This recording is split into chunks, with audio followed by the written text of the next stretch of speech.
comentando, assim, eu tive a felicidade também de conhecer nesse projeto pessoas incríveis, profissionais incríveis que toparam bater um papo, participar e enriquecer também esse projeto, né? Desde que eu comecei ele lá em 2018, eu sempre procurei conversar muito com os profissionais da psicologia, porque sabia da importância de falar sobre esse tema, sabia que a história de Matias trazia muitos questionamentos, assim, e que esses questionamentos mereciam um acompanhamento, uma orientação dos profissionais da psicologia para que a gente conseguisse abordar, debater e se aprofundar, né? Porque eu acho que o que Matias coloca em cena são questionamentos muito profundos e ainda mais nesse momento que a gente está vivendo, né, de pandemia, de lockdown, onde todas as emoções, né, e essas constâncias e inconstâncias do nosso comportamento e das nossas relações se manifestam de uma maneira ainda mais intensa.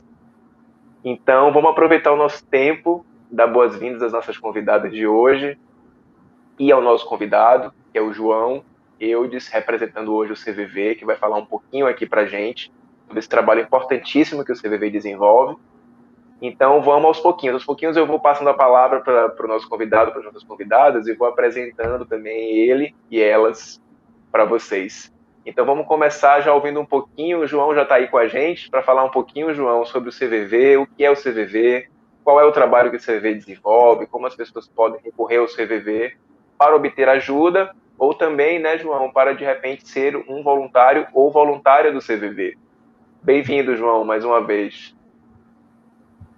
Um abraço a todos, né? Nós, como voluntários do CVV, o nosso trabalho é de as pessoas, né, pelo telefone. Quando não estamos em pandemia, também tem o atendimento pessoal. Mas no momento o atendimento é feito só por telefone. E o nosso trabalho surgiu com a vontade. Aquelas um número crescente de suicídio no início da década de 60, esse pessoal começou a fazer um trabalho de ajuda. E eles foram percebendo que o trabalho de ajuda que o CVV se propõe foi um trabalho que, quando foi entrando o conhecimento, como eles colocam, a gente amava, mas a gente depois aprendeu que para amar tem que ter o conhecimento. E aí foi onde entrou o conhecimento da questão da ajuda. Não é? Como entrou? Eles começaram a consultar, o grupo começou a consultar a literatura, a psicologia, a psiquiatria, e viu aonde o CVV pode caminhar. Como o CVV não é um trabalho de terapia, não substitui profissional nenhum, é para aquele momento, digamos assim, para quando a pessoa não tem com quem falar. E aí está lá o telefone 188, justamente para que se coloque em disponibilidade um grupo que está disposto a ajudar. A pessoa que quiser que quiser ser voluntário do CVV, faz um curso de aproximadamente 50 horas de aula para depois poder assumir o atendimento no CVV. Aí é um trabalho voluntário que o voluntário tem a disponibilidade de se conhecer.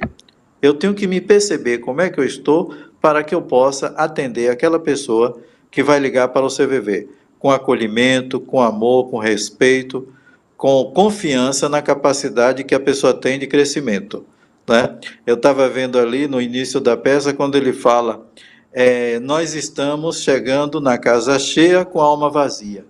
Nesse momento que a pessoa está com a alma vazia, ela precisa botar esse vazio para fora. Ele precisa falar dele, ele precisa falar o que ele sente. E se eu não acho quem me ouça, como é que eu vou botar isso para fora?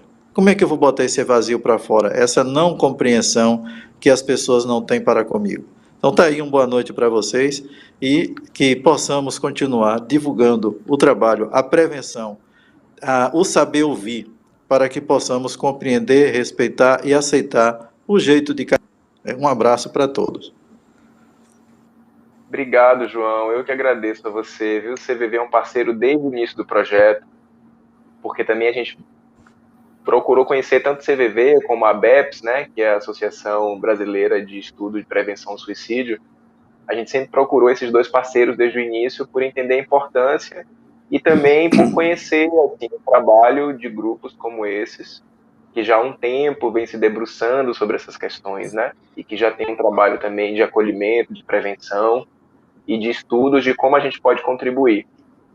E isso foi uma coisa que eu sempre entendi desde o início, assim, que sempre que eu voltasse com o último capítulo em cartaz, ou versão teatro ou versão digital, eu sempre entendi que eu tinha uma responsabilidade em voltar com esse trabalho, que jamais uma temporada, jamais uma nova temporada deveria ser apenas uma nova temporada. Eu sempre entendi que voltar com esse trabalho significa voltar a se conectar com essa causa, com esse trabalho, enfim, com um sentido mais profundo, né, de botar essa obra em cartaz.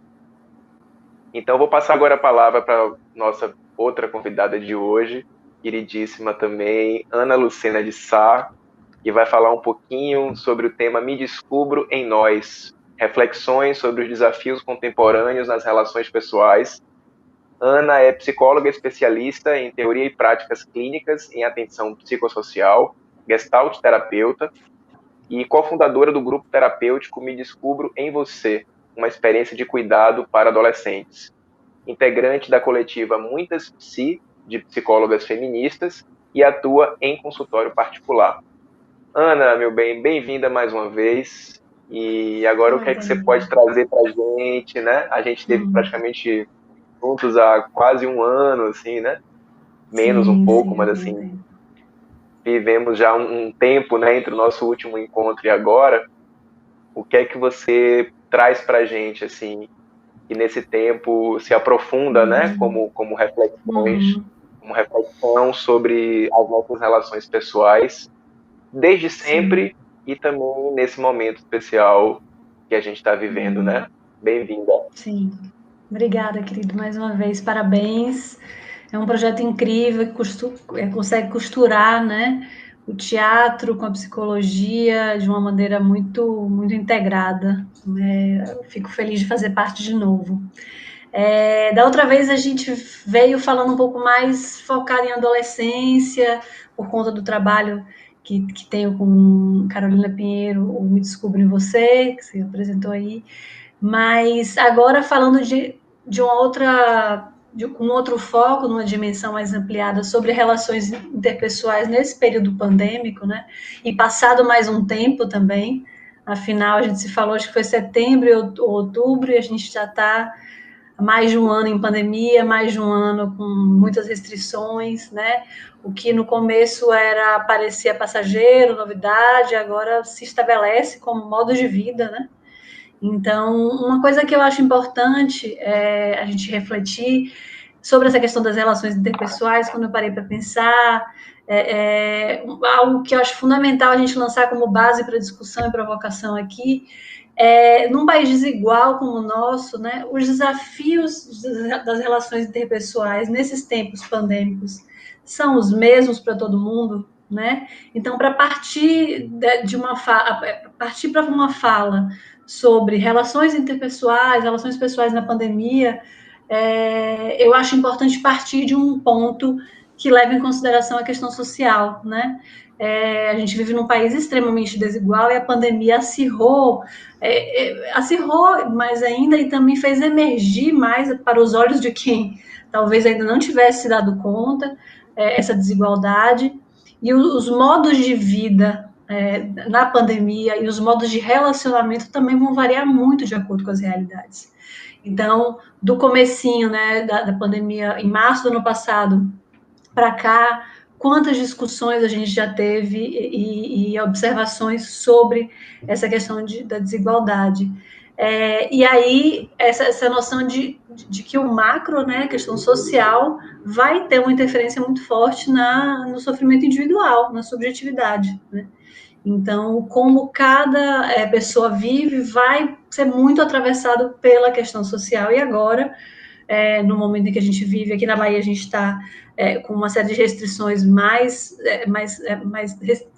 fortes mesmo, desde o começo de março, a questão dos empregos, do desemprego, né? Então, isso é bem forte, eu acho que deve pautar aqui uma conversa sobre isso. E aí a gente tem muitos desafios, né? Com esse recorte social atravessando tudo, a gente tem o desafio da solidão para quem vive só, quem está vivendo esse período da pandemia só, ficando mais em casa, ou saindo para trabalhar e voltando para ficar sozinho em casa, o desafio do se ver só, né, da dificuldade de ter disponibilidade de encontros mais fluidos, né, o desafio de quem vive junto, né, seja um casal, seja uma família numerosa ou menos numerosa, a convivência, a solidão é desafio, a convivência também é desafio, né, então, são várias questões. As idades, se a gente for por faixa etária, né? Um desafio para as crianças e adolescentes, por exemplo, em relação a... Eles têm menos autonomia de escolha de algumas coisas, né? Enfim, estão dentro de uma outra dinâmica de vida. Então, as restrições para crianças e adolescentes são sentidas de formas diferentes também, né? Tudo isso lembrando do recorte social atravessando o tempo todo, né?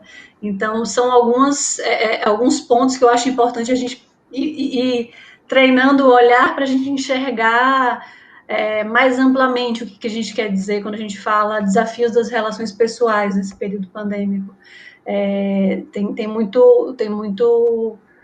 muitas nuances, né? E eu acho fundamental que a gente treine o olhar para as nuances, né? Para que isso a gente possa desenvolver um pouco mais de capacidade de convivência, uma capacidade empática, né? A gente tem vivido tempos de muita dificuldade de diálogo e estabelecimento de vínculos mais seguros e duradouros de uma maneira mais estável, né? Afinal, estamos muito instáveis, mas vivemos tempos em que essa teia social está muito fragilizada também, né? E como é que isso reverbera em cada individualidade, em cada pessoa, em cada história de vida. Acho que, para começo, jogo aqui essas provocações, não vou me estender muito, porque vamos também conversar com Tita e perguntas. Vamos por aí. Isso, obrigado, Ana. A gente está realmente com um tempinho nessa temporada, um tempinho mais curto do papo, por conta também do descanso de Aline, né, que tem descansado também. Mas a gente aproveita o tempo que a gente tem para conversar sobre bastante coisa. Então, antes de a gente partir para perguntas, eu vou passar para a nossa outra convidada também, que é uma querida parceiraça do nosso projeto. Também uma honra ter Tita Matos aqui com a gente de novo. E eu adoro ver esses encontros acontecendo, né? Porque como a gente está trabalhando já com profissionais que são parceiros de outras edições, a gente sempre tenta colocar os parceiros em outras composições, né? Para a gente ir dialogando também e ver vocês dialogando. Isso é muito legal. Então, Tita, bem-vinda mais uma vez. Tita é psicóloga sistêmica familiar, atua na clínica do luto, casal e família, e é professora de graduação e pós-graduação. E Tita vai falar um pouquinho para a gente sobre luto e família, preconceitos, entendimentos e perspectivas. Que é uma coisa, Tita, que a gente pensou muito para essa temporada, né? Como a gente poderia abordar também os temas de maneira mais propositiva, né? Assim, para quem está vendo e ouvindo a gente, assim, possa aproveitar o nosso papo como inspiração também para atravessar um momento de dificuldade, né? Um momento de desafio, ou um momento de preconceito também, de como não saber muito como lidar com essa questão do luto.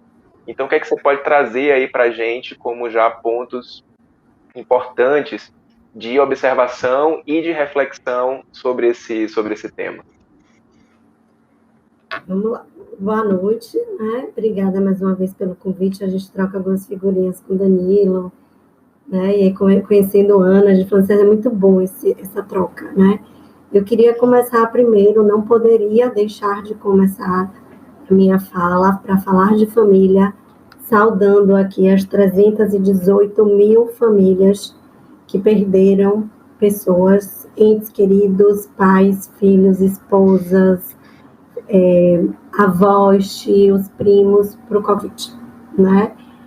São números assustadores, a gente sabe que tem outras causas de morte, mas eu não poderia deixar de começar nesse contexto para falar de família e não falar dessas famílias, né, das nossas famílias, porque por mais que alguém aqui não tenha sido atingido diretamente, conhece famílias que passaram por isso, que estão vivendo um tipo de luto desconhecido.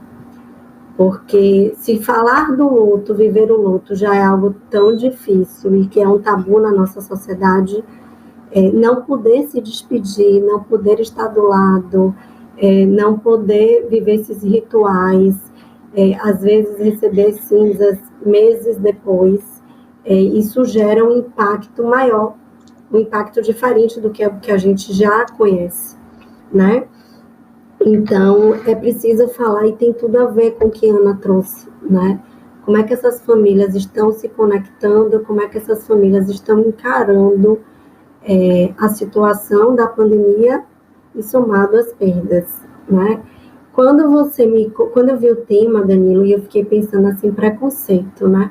A gente acha que a morte não gera preconceitos, e a morte, ela vem carregada de preconceitos, né? A causa, como morreu, do que morreu, quando é por suicídio, que a gente não pode deixar de falar, né? Tem um preconceito, tem uma carga assim, de vergonha, né? Que precisa ser bem trabalhado e que nós, enquanto sociedade, precisamos fazer um exercício de educação para a morte, de poder reconhecer, acolher essa família e não querer explicações dessa família, né? Na morte agora pelo Covid, por essa pandemia, na pandemia, na verdade, eu vejo muito assim, pegou de quem, né? Então, assim, parece que o vírus vem com um código de barra. Será que de verdade nós temos esse controle? Uma coisa é a gente poder controlar nossa ação, ficar mais em casa, não aglomerar, né, sair só por necessidade. Isso é uma coisa. Mas isso não é uma garantia de que a gente não vai se contaminar. Então, parece que a gente precisa identificar quem foi, que aquela pessoa, aquele familiar, ou aquela pessoa que trouxe o vírus, né, para alguém que morreu, vai precisar carregar essa culpa, essa responsabilidade para o resto da vida. Eu acho que aí cabe a gente refletir um pouco sobre isso, né? E entendendo que a família é o nosso primeiro lugar social, né, o lugar de onde a gente vem, né? E que família, cada vez mais o conceito precisa ser ampliado, não é a família consanguínea, mas é a nossa família que é marcada por crenças, valores, costumes, afeto, conflito, briga, cobrança, né? E como é que a morte é um tema falado e discutido? Como é que ela transita dentro desse contexto familiar? Porque a gente vai ter o impacto individual, porque ela é sentida individualmente, cada membro é afetado individualmente pelaquela perda, mas também no coletivo. É um assunto que a gente não pode falar, é um assunto que vira velado, vira proibido, né? Ou é algo que a gente pode discutir sobre. Isso fala sobre como essa família entende, compreende, né? E como é que ela vai servir de suporte para o outro, né? Porque precisa ser individual e ao mesmo tempo é sistemático, tem uma dinâmica aí que acontece. Quando pais perdem um filho, né?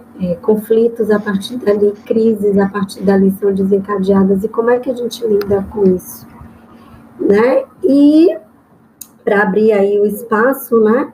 Eu queria só deixar claro que todo o processo de luto, seja para a morte, seja por uma separação, seja os lutos simbólicos que nós estamos vivendo, né? Quando a Ana traz aí as relações, o não poder se conectar no presencial, no toque, no abraço, tem impactado muito a nossa sociedade. É trazer a ideia de processo, entender a morte, entender o luto, a nossa dor, entender isso é processo, é dinâmico, sabe? Não é superação. Não gosto, e a gente não trabalha com essa ideia de superação, a gente trabalha com essa ideia de elaboração, de vivência. E todo o processo de luto pede pausas, pede silêncio, né? É uma travessia que vai muitas vezes ser acompanhada por um silêncio que faz muito mais barulho, que grita, que dói, né? Mas que a gente precisa entender que segue um fluxo, né? E que a gente não deve não reconhecer esse fluxo. A gente não tem que estar bem logo, a gente não tem que entrar na positividade tóxica, sabe? Não tem um tempo cronológico para a gente viver esse processo. Eu vou encerrar aqui, Danilo, porque você sabe que eu falo muito, e aí a gente abre para discussões, para colocações, você sabe. Isso que é sempre bom, e é sempre bom também te ouvir. Só um detalhe que eu acho que é importante trazer, assim, para entender isso na dinâmica familiar. Quem morreu, quando morreu, como morreu, que lugar subjetivo essa pessoa ocupava dentro dessa dinâmica familiar, né? Isso vai falar como é que essa família vai lidar com esse vazio que se faz presente, né? Com essa ausência que se faz presente. E você traz, algumas pessoas já comentando aqui no chat algumas coisas, falando sobre CVV é um trabalho de grande importância. O Padre Antônio está comentando aqui que falar sobre suicídio não é um gatilho, e sim uma forma de prevenção, de colocar luz sobre a questão, e a gente conversar abertamente sobre todas elas. E aí uma coisa que eu já vejo aqui no chat, que eu fico me perguntando muito também, eu queria passar para ela, que assim, Ana, a gente está vivendo muitas dificuldades, né? Muitos desafios, mas eu ando pensando muito também no que a gente tem como oportunidade dentro disso tudo.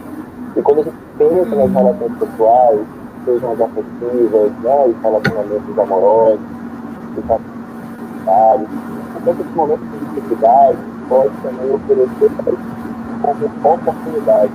Porque às vezes a gente encontra algumas situações.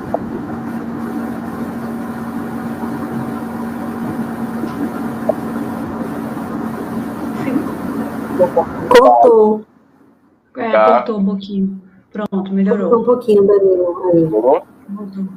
Oportunidades, sim, e desafios, sim, eu acho que peguei. Dentro desse contexto, o que é que a gente pode, de repente, enxergar como possibilidade de aprendizado, de amadurecimento dessas nossas relações?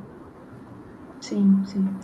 Eu vou, para falar sobre o que você traz, eu vou pegar uma costura aí com o que Tita trouxe, que reverberou aqui em mim. Os vazios e os silêncios, ela falou agora no final. A gente vive de um modo que a gente evita muito, né?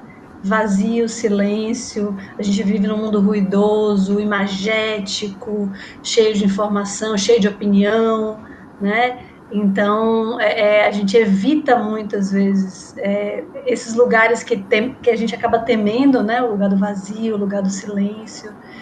E a pandemia tem empurrado a gente muito para esses lugares, seja através da vivência de um luto, seja através de uma vivência mais reflexiva pelo impacto das notícias, né? Seja através de uma vivência reflexiva pelos desafios da convivência, né? E é como eu sinto como quase uma linha assim a ser ultrapassada para virar possibilidade, para virar, né? Algo que agrega, que incrementa, que faz a gente dar uma volta nessa espiral da vida, né? Que faz a gente sair do círculo que a gente está sempre repetindo e mergulhar às vezes em outros níveis de profundidade e amadurecimento.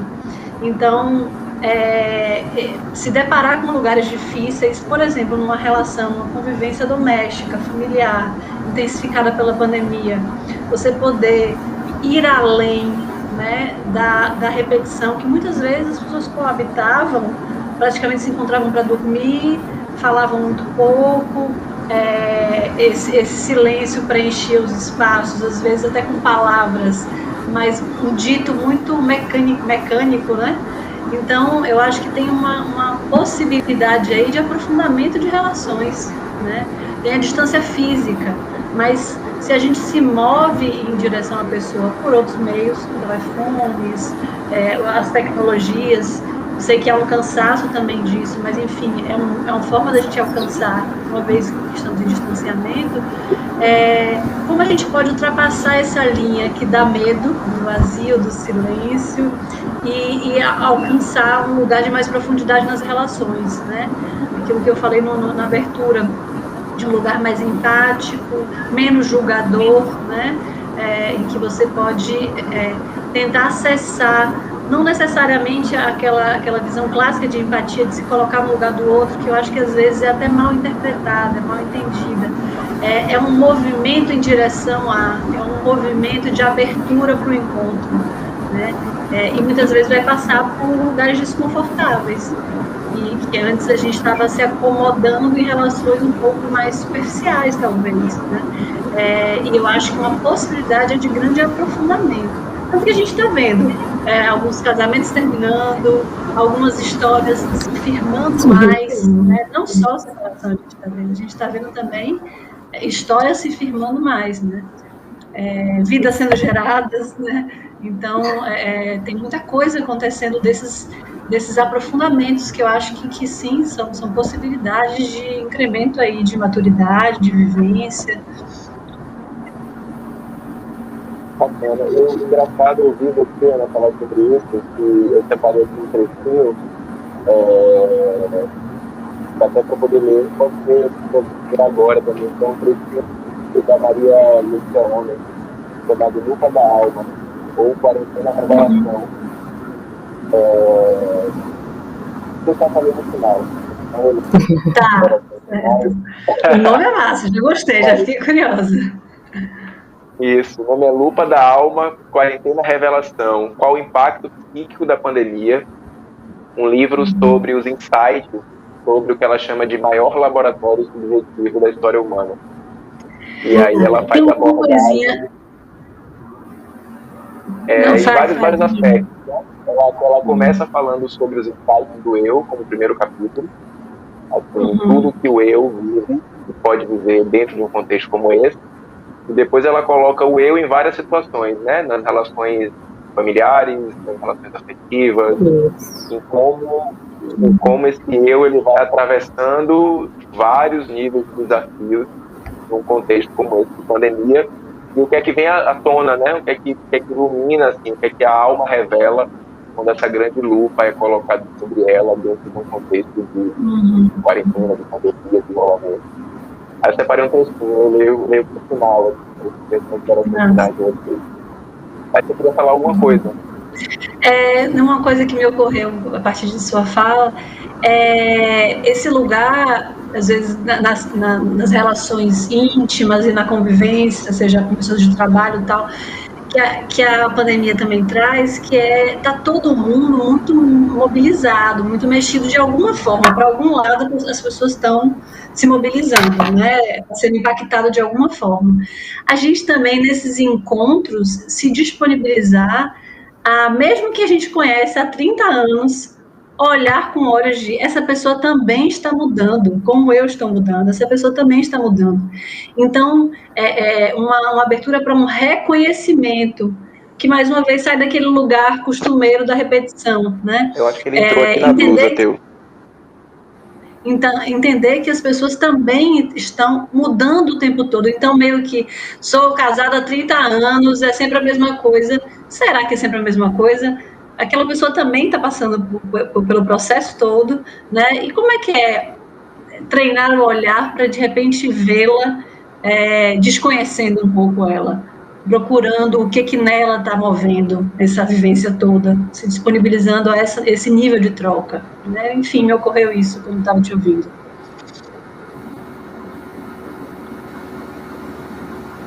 Você falando assim, eu voltei. No CVV, a gente diz o seguinte: quando a pessoa fala para mim a mesma coisa, ela liga para mim hoje. Se eu estiver no plantão amanhã, ela ligar para mim e falar a mesma coisa, eu pego aquilo como se fosse a primeira vez.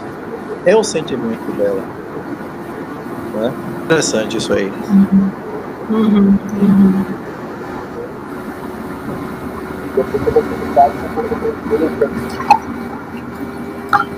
Padre Antônio comenta que alguns já têm direitos sociais históricos.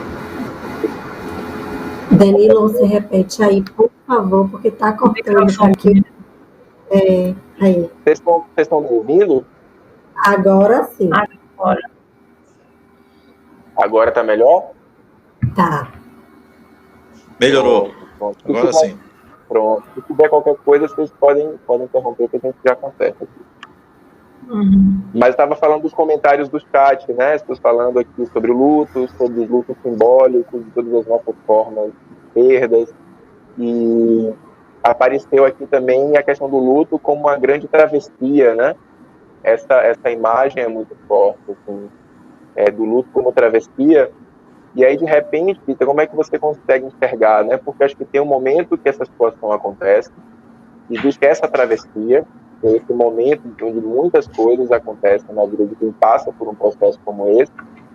E o que é que você consegue sinalizar, assim, como ferramentas, né, para atravessar para passar por essa travessia de maneira simbólica, significativa, enfim, até chegar a esse outro momento que é o pós-travessia, né? O que é que você pode dar também de ferramentas que são possíveis de serem acionadas, né, para passar por isso com consciência, que eu acho que é uma coisa muito importante, né? Entendendo cada etapa, né, desse processo. Sim. Depois eu só quero fazer assim, fazer um comentário do que a Ana falou, mas para eu não fugir, eu perco em mim mesma, né, gente? Vocês sabem. Mas vamos lá. Primeiro, eu acho que a gente precisa trazer, mais uma vez, a noção de que a morte é um evento com data, hora marcada, com causa, né? Tem um atestado de óbito, e luto é um processo. Luto é o que a gente vivencia diversas vezes na nossa vida, que não necessariamente a gente precisa estar atravessando alguém que é morrido, né? Mas o luto pela infância, pelo corpo infantil, pela adolescência, o luto de uma separação, de uma mudança de emprego, tudo isso. Então, a gente tem diversos lutos que a gente atravessa, por isso que a gente fala de processo, né, que vai vir com muita dor. A nossa sociedade, nós não queremos sentir dor é ruim, né? Quando a Ana vai trazendo aí as colocações dela, assim, se dar conta do seu vazio, da sua solidão, do seu silêncio, para quem não está acostumado, para quem está acostumado com a vida muito ocupada, pode causar uma certa angústia, e ninguém quer sentir angústia, né? A gente não quer estar no Instagram postando sofrimento, a gente quer estar postando viagem, felicidade, as melhores coisas do mundo. Então, a gente precisa explicar isso, explicar que um processo de luto sadio, o que a gente chama assim, a gente vai ter implicações e alterações psíquicas, físicas, mentais, dores no corpo, dificuldade de concentração. A gente tem a sensação de que vê a pessoa, de que sente o cheiro, de que ouve aquela pessoa. Então, isso tudo eu estou falando de um luto que é sadio. Por isso que eu falo que é educação para a morte. A gente precisa saber que isso acontece. E que a gente vai ter uma tristeza, um pesar, né? E que isso está dentro do que é esperado, né? Então, por isso que nem todo mundo que está vivendo um processo de luto vai precisar de uma psicoterapia, vai precisar de uma ajuda profissional, vai precisar de redes de apoio, vai precisar ter a sua dor reconhecida, legitimada. Então, uma coisa, não diz assim, não sofre não, você ainda está chorando por isso, passa, já passou, está melhor do que ele está melhor do que se estivesse aqui. Quem disse isso, gente? Isso é porque é tão difícil lidar com a nossa dor que quando alguém está sofrendo perto da gente, a gente quer logo silenciar aquela dor, né? Então, a gente não deve fazer isso. E entender que é um processo de sentir, de expressar e de encontrar novos significados. Porque quem faz a travessia do luto, uma das frases que eu mais ouço e que é mais difícil, inclusive, de se escutar é assim: eu quero minha vida de volta. Né? E você não vai ter sua vida de volta. Eu não vou ter minha vida de volta. Quando meus pais se separam e eu quero aquela família que eu tinha, eu não vou ter aquela família de volta. Não naquele formato. Mesmo que eles voltem, é uma nova configuração, são novas relações. Então, a gente precisa entender que isso vai acontecer. E que a gente vai precisar, sim, lidar com um certo nível de sofrimento, de angústia, e que a gente precisa ir para os recursos que a gente tem. Então, qual é a minha rede de apoio? Quais são as minhas estratégias? Seja na rede de amigos, na própria família, seja no mundo espiritualista, não necessariamente é na religião, Muitas vezes a religião emperra o processo, tá? Seja no trabalho, né? Quais são os novos significados que eu vou encontrar na minha vida nesse pós-travessia, para que eu possa descobrir de novo, entender, não é psiquicamente, ou não é cognitivamente falando, não, é psiquicamente mesmo, emocionalmente entender de que eu tenho o direito de ser feliz, que eu tenho o direito de viver com aquela perda, sabe, com o que ficou.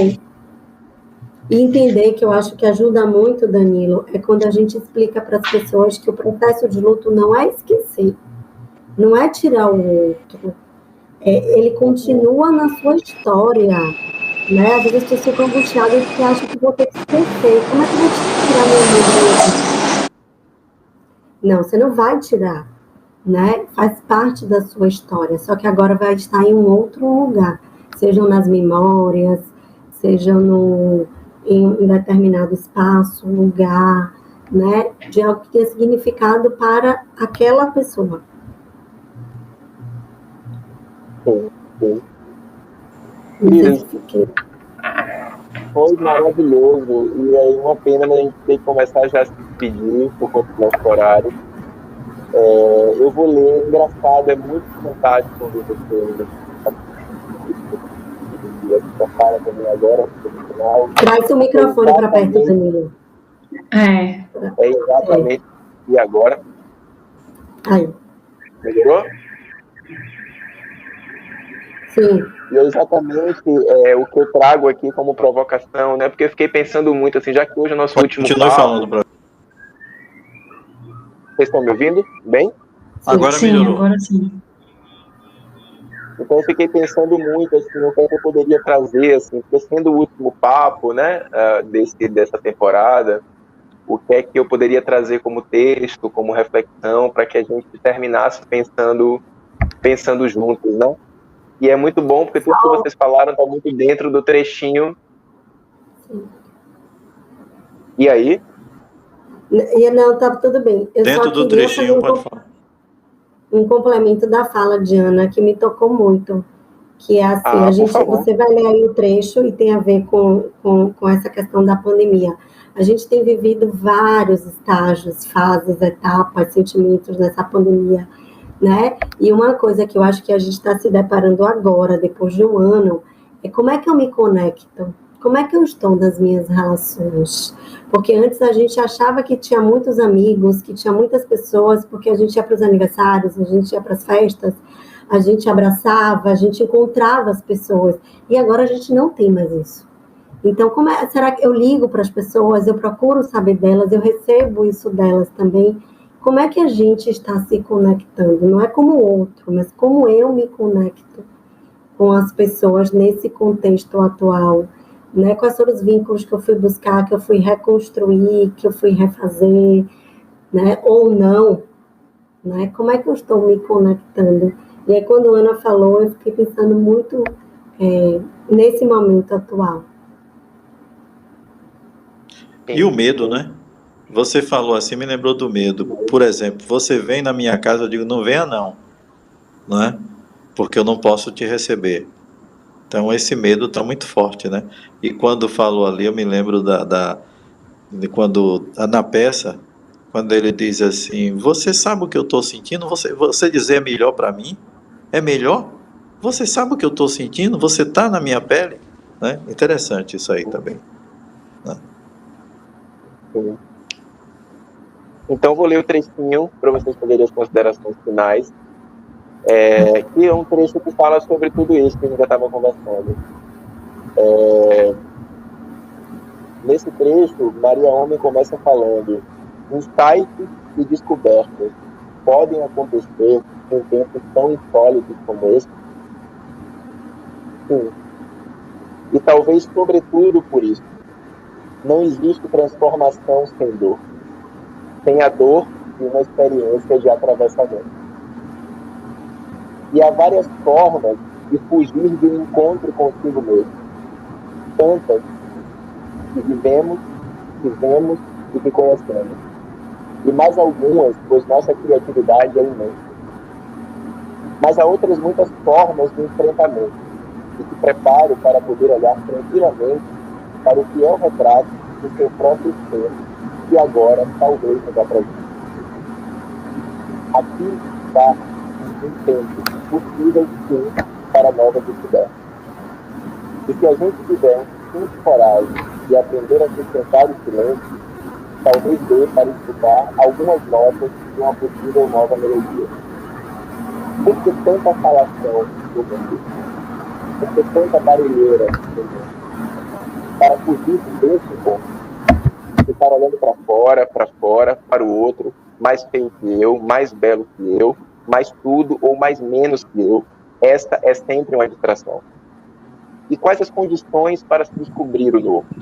Afinal, o que é esse tal de insight? Uma interrogação clínica tão antiga que, em última instância, dialoga com o mistério da criação.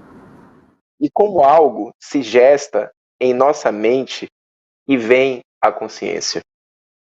Então eu termino perguntando a vocês, quais são as condições, o que são esses insights e quais são as maneiras talvez mais, não sei se consciente é a palavra,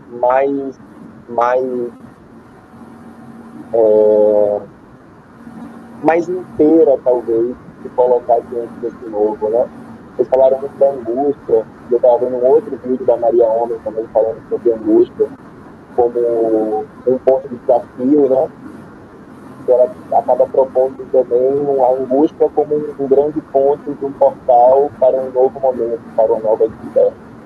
Então, de que maneira é que a gente se coloca diante desses sites, diante dessas possibilidades descobertas e desse novo que se apresenta para a gente, né, nesse momento?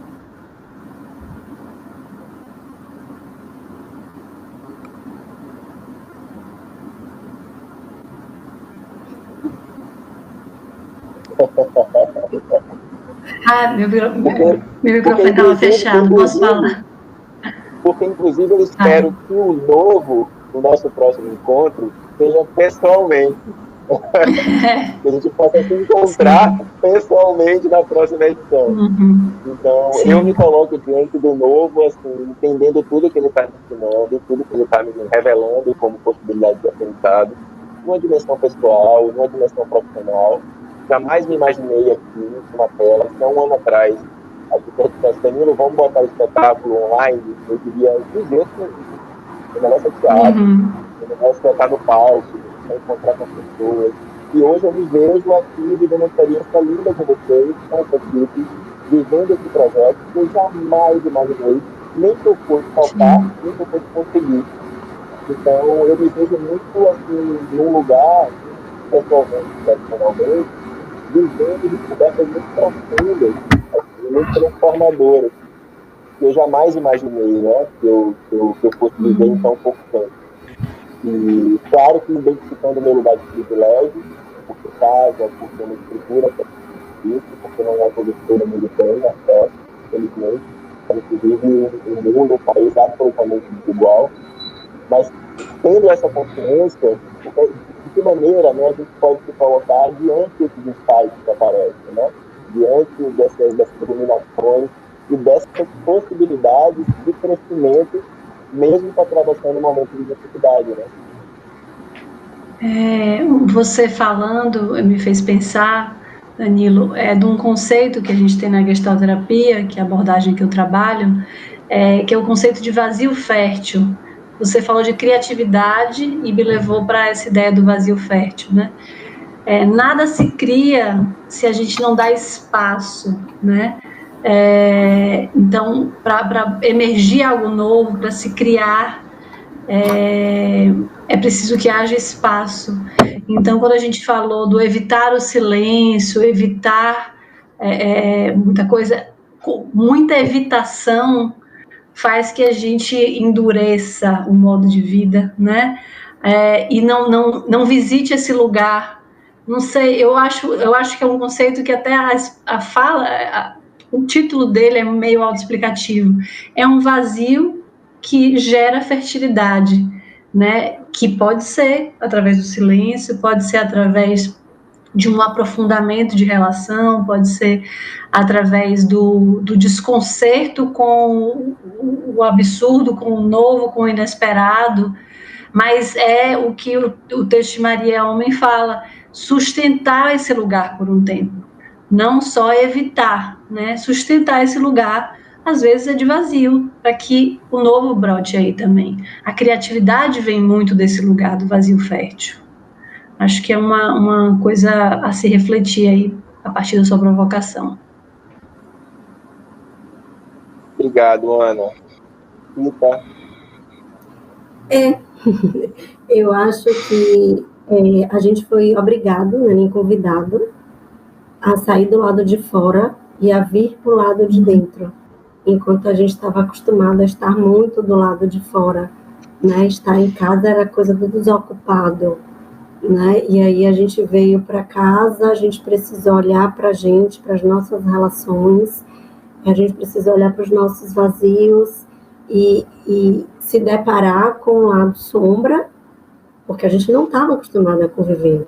E aí, de repente, a gente descobre que tem muitas coisas boas ali, né? Danilo falando assim, nunca faria disso online, né? Hoje a gente tem as duas possibilidades. Eu também quero presencial, mas também eu posso assistir aula do outro lado do mundo, né? Eu também posso participar de coisas e estar participando, né? Como estar ali como ouvinte em diversos momentos, situações que antes não era permitido. Então, eu acho que tem muito disso. Falando da minha experiência, que aí eu já me sinto autorizada, eu digo para os meus alunos, tem alguns alunos aí assistindo, já ouviram, porque eu falei, se eu tirar a infância e adolescência, 2020 foi o ano no qual eu mais aprendi, porque eu tinha dificuldade muito grande nesse mundo tecnológico, eu brigava com micro-ondas, gente, tá? Então, dominar da sala de aula, dominar o mundo virtual, dominar... Hoje em dia, o povo diz, virou técnica de TI. Falei, para, gente, sabe mais. E aí, foi impressionante como eu pude conhecer uma outra versão minha. Hoje em dia, quando algo chega de novo, eu não digo assim, eu não vou conseguir. Eu digo, peraí, eu vou ali buscar o tutorial, eu vou buscar um vídeo no YouTube, eu vou fazer não sei o quê. Então, eu saí de uma zona que estava confortável, sim, do eu não sei, eu não consigo, né? E aí me lancei loucamente no mestrado, né? Porque a pessoa deve ser louca para isso, nesse momento. Então, quando eu me dei conta de tudo que eu fiz no meio de um ano tão difícil, tão dolorido, eu falei, gente, olha quantas coisas aconteceram quando a gente simplesmente... Quando eu tive que vir mais para dentro, né? Porque eu sou muito mais, assim, da observação, da articulação do mundo, e eu precisei vir mais